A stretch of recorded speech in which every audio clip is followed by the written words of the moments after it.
সুনামগঞ্জের খরস্রোতা সুরমা নদী এখন বেহাল দশা।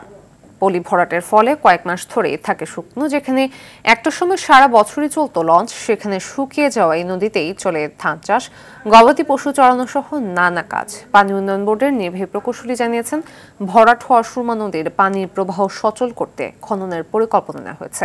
সুনামগঞ্জ থেকে বিন্দু তালুকদারের পাঠানো তথ্যচিত্রে জানাচ্ছেন বুশরা সুলতানা। পলি ভরাটে প্রায় মৃতরূপ ধারণ করেছে পুরাতন সুরমা নদী। শান্তিগঞ্জ উপজেলার নারায়ণপুর থেকে পাথরিয়া শরীফপুর পর্যন্ত পৌষ থেকে চৈত্র মাস পর্যন্ত পুরোপুরি শুকনো থাকে এই নদী।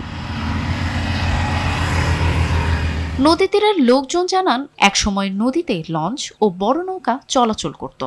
নদীতে মাছ ধরা ও নদীর পানি দিয়ে চাষাবাদ করা যেত।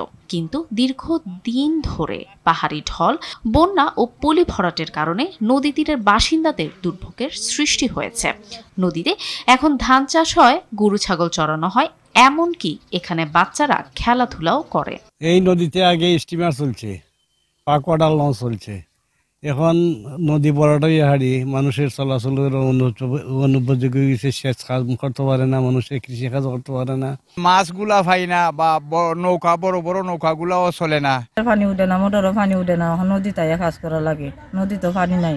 নদী যে সময় চলাচল আসিল, সুদ ছিল, এই সময় মানুষের খুব ব্যবসা বাণিজ্য চলতো। এরপরে ওই নদীর পানি দিয়ে মানুষে হাল চাষ করতো। এখন সবগুলা বন্ধ হয়ে গেছে। বর্ষার সময় যে বন্যায় কবলিত হয়ে যায় আমরা এই নদীটা খনন না হওয়ার কারণে।